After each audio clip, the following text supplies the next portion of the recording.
우리 법원행정처장님, 예. 지난번에 출석하셔서 6만 페이지를 다 복사해다 줬습니까? 라고 묻고 그걸 대법관들은 다 봤습니까? 라고 물으니 뭐라고 답변하셨어요, 그때? 제가 그때 경위를 좀 말씀을 드리겠습니다. 예, 뭐라고 답변하셨어요? 예, 저는 이제 이 재판 기록이나 또 전자 기록이나 이런 부분은 이제 심정 형성 그리고 합의의 일부이기 때문에 그 부분은 알 수도 없고 공개도 안 된다는 취지. 그러면서 모든 이제 이 사건은 어쨌든 대법원에서는 상고유예에 대해서 법률심이기 때문에 그 대법관이 이제 전체 연구관들과 유기적으로 서로 이제 기록을 검토하고 이렇게 이제 판단한다는 취지로 이야기를 했고, 그 과정에서 이제 우리 이제 행정 관계자가 대법관들께서 모두 전자 기록을 모두 보심 이렇게 해서 쪽지를 하나 주길래 그러면 이제 제가 말씀드린 것처럼 저는 이제 종이 기록을 갖다가 이제 대법관들과 연구관들이 유기적으로 서로 상고유효서 혹은 상고유효서 아닌 부분 이렇게 이제 나눠서 보는 그런 부분에 대해서 이제 이야기를 했는데, 전자 기록도 그러면 이제 다 보셨다는 말이구나 이렇게 생각하고 이제 그런 취지로 말씀드렸는데, 마치고 나서 확인한 결과 그거는 이제 그때 이제 이 기간이 뭐 거의 9일이든 34일이든 길지는 않으니까 그때 우선 그때 말씀은 기니까 이제 제가 또 이야기할게요. 예. 그때 말씀은 형사 기록을 전자로 스캔해서 대법관들이 모두 보셨다고 확인되고 있다라고 말씀하셨어요. 그런 취지로 제가 그래서 아까 말씀하셨어요. 취지든 뭐든, 그렇죠? 그런 취지로 말씀하셨어요. 그리고 사안의 무게에 비춰 더 엄중하게 검토했을 것이다 이렇게 말씀하셨어요. 예. 그날 말씀하신 걸 제가 이거 지금 바로 다시 받아 적은 거거든요. 착오가 있었죠? 예, 그런 말씀을 드리는 중입니다. 착오가 있었고, 그리고 그러면 이거 만약에 선거 과정에서 그렇게 답변했다면 허위사실 유포네요. 맞아, 경위를 마저 말씀드릴까요? 아닙니다. 그렇잖아요. 이재명 대표에 관해서 뭐 얘기하고 있는 거예요, 지금? 허위사실 유포라며 사실은 말도 안 되는 이야기를 하고 있는 건데요. 이렇게 말씀하신 거 뒤에서 누가 그런 쪽지 줬어요? 그거 임기응 변호사라고 보낸 거예요? 다 허위사실 유포예요, 똑같이 얘기하면. 말하면서 형사기록 전자 스캔으로 대법관들은 모두 보셨다고 확인되고 있다 라며 사안의 무게에 비춰 더 엄중하게 검토했을 것이라고 이야기하셨잖아요. 예, 이거 다 허위사실이에요. 그렇게 되면 무슨 얘기인지 아시겠어요? 자, 그 다음에 제가 질의를 했더니 답변이 왔어요. 서영교 의원실에서 질의했더니 우리 박은정 의원에게 온 것과 똑같은 답변이 왔어요. 뭐라고 쓰긴 썼지만 이 답변의 내용은 뭐예요? 우리 6만 페이지 안 봤어요. 이런 답변이에요. 우리가 본 것은 검사가 보내준 상고 이유서와 그리고 2심에서 낸 판결문을 가지고 봤어요. 이렇게 나왔다고요. 그렇죠? 그렇지 않습니다. 여기에 그렇게 돼 있어요. 우선 여기 제가 말하고 나면서 답변하세요. 예. 이 답변에는 뭐라고 얘기했냐면 자백한 거예요. 우리 6만 페이지 다 안 봤어요. 그리고 뭘 잘 모르네요? 대법관들은 그렇게 기록 다 안 봐요. 이게 대법관이 할 얘기입니까? 그래서 법원행정처장님은 다 봤습니다. 그리고 사안의 무게에 따라서 더 엄중하게 봤을 겁니다. 이게 맞는 말이에요. 다 봐야 합니다. 그리고 사안의 무게에 따라서 더 엄중하게 봐야 합니다. 이 법원행정처장님 말씀이 맞는 말이에요. 그렇게 해야지 되는 거예요. 그리고 법원행정처장께서는 그렇게 했을 거라고 알았는데 이 사람들은 마치 다 본 것처럼 해놓고 나중에 그럼 로그인 기록 내. 당신들 어떻게 봤는지 확인해줘. 라고 하니까 이제 와서 사실 안 봤거든? 너희가 잘 몰라. 이렇게 헛소리를 하니까 국민들이 대법관들 다 못 믿을 사람들이네 이렇게 되는 거예요. 그런 취지는 아닙니다만은 조금 제가 이제 하고 나서 말씀하세요. 국민들은 그렇게 이야기한 거고요. 그리고 그날 말씀하셨어요. 9일 만에 이렇게 전원합의체로 넘어가서 9일 만에 판결 낸 사례를 본 적 있느냐? 이렇게 많은 엄중한 것을 라고 물었더니 제가 법관하면서는 본 적이 없다고 말씀하셨어요. 그렇죠?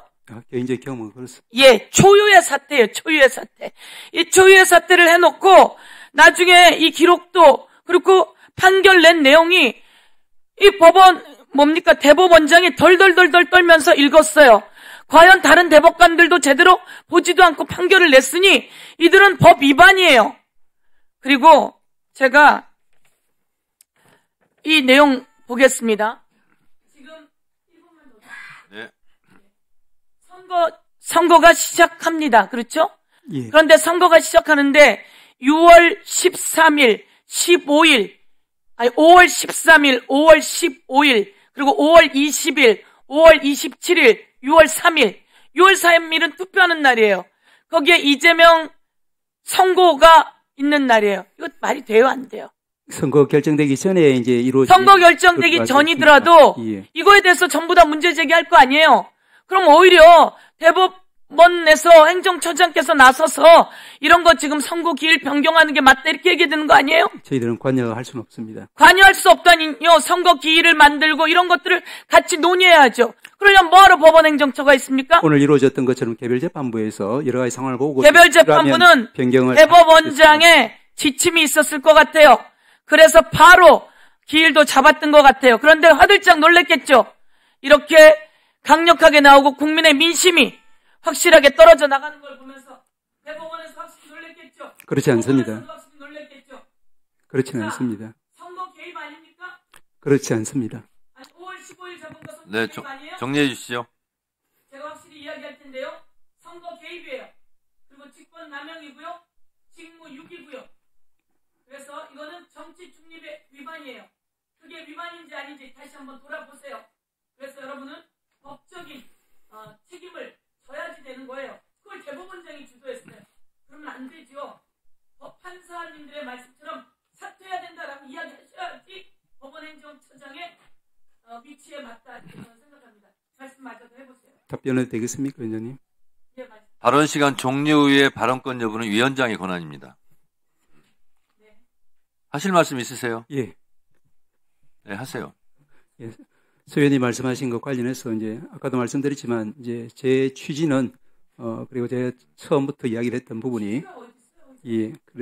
그래서 이제 우리 대법관들은 이제 외국의 모든 이제 그 대법원과 대법관과 그리고 재판연구원을 둔 법제에서는 누구든지 상고 이후에 한정해서 법률적인 판단을 하도록 그렇게 구조가 설계되어 있습니다. 그래서 이제 이 사건에서도 기본적으로는 그 상고 이유서에 나와 있는 그 법률적인 쟁점, 즉 이 사실에 있어서는 이제 허위 사실이라고 하는 것을 갖다가 이른바 본질적 평가를 할 것이냐, 아니면은 종합적 기준에 따라서 평가할 것이냐, 그런 부분에 국가에서 이제 그 심리가 그리고 판단이 이루어진 것 같습니다.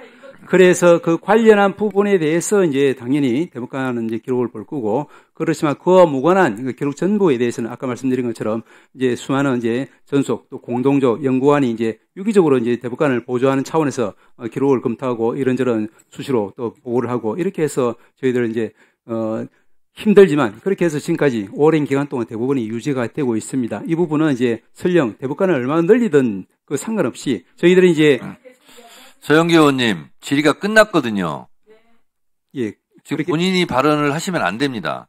예, 그렇게 해서 그 말씀은 그렇게 드리고요. 그리고 이제 선거관여라고 하시는 부분은 이런 말씀도 드릴 수는 있을 것 같습니다. 왜냐하면은 제가 예전에도 한번 말씀드린 거 있습니다만은 이제 판사는 이제 판결을 피할 수가 없습니다. 왜냐하면 판결을 피하는 순간 그 판사가 아니기 때문입니다. 그러면 이제 이 사건에 있어서 예를 들면은 그러면 선거운동 기간 중에 판결을 할 건지 아니면 직전에 판결을 할 건지 생각해 보면은 뭐 저는 이제 이제 대법관님들의 심정을 전혀 모릅니다. 왜냐하면 저희들은 절대로 관여해서는 안 되기 때문에. 그렇지만 이제 이 부분이 이제 그 이전에 한참 전에 이루어지는 것은 낫지 않나라는 생각을 했을 수도 있지 않겠습니까? 이 부분은 저도 추측일 뿐이기 때문에 전혀 뭐 어떤 근거 있는 말씀은 아닙니다만. 정리해 주시고요. 예.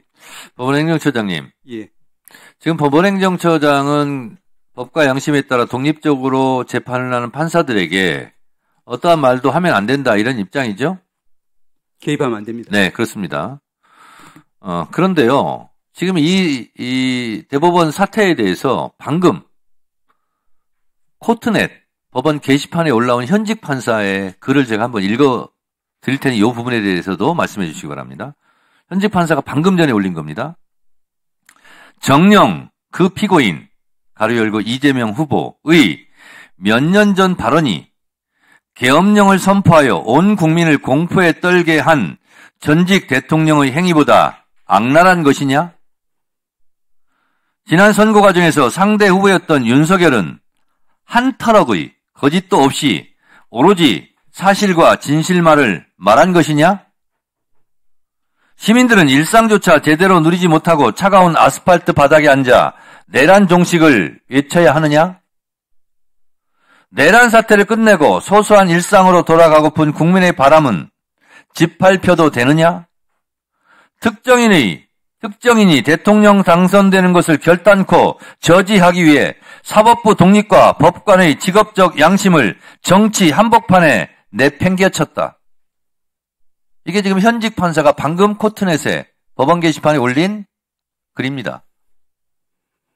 그럼 이런 판사들은 법원 행정처장의 지금 그 자세, 태도와 달리 지금 대법관들의 대법 파기환송을 규탄하고 있는데 이런 판사들은 이런 말 하면 안 됩니까? 저는 모든 판사님이 재판에 있어서 법과 양심에 따라 하는 것을 이제 항상 지지하고 또 강력히 보호해야 될 책무를 가지고 있습니다. 조금 전에 주신 그 말씀은 제가 돌아가서 이제 전체를 한번 보고 이 현직 판사는 조희대 대법원장의 희대 판결 이 부분을 엄중하게 꾸짖고 있고 이 글 내용은 이재명 후보직 박탈을 위해서 대법원이 사법 구태타를 일으키지 않았느냐? 윤석열의 이 비상계엄 내란보다 이재명 후보의 몇 년 전 발언이 더 엄중한 거, 더 중요하고 더 심각한 거냐? 라고 묻고 있고요.